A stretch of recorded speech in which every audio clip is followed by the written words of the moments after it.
Many people enjoy eating oysters. Oysters have become part of the diet in the United States because of its abundance.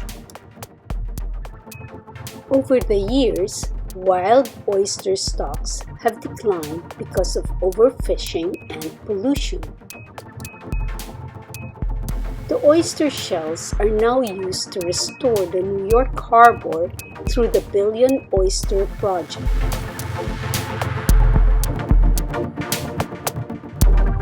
Hi, my name is Nick and I'm here with the Billion Oyster Project in our shell pile.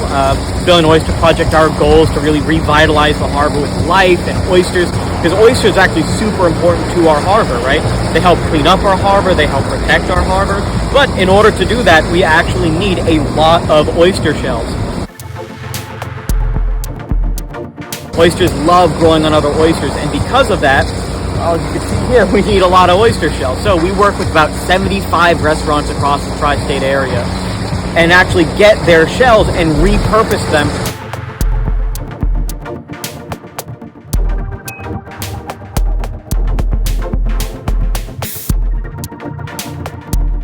So the shells that you see right here are right up here, right up front. They've been here for about a year and a half. You know, we want them to decompose. You know, when we clean our shells, we don't want to get covered in gunk and we don't want to get covered in bacteria. So we make sure to let them decompose naturally before we clean them manually to get all the dust off, because that can be pretty harmful to our new growing oysters.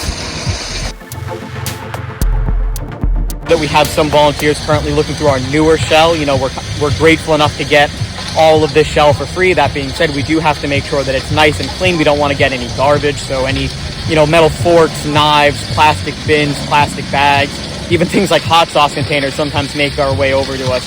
And we want to make sure that we don't throw that into the oysters once we send them to the hatcheries.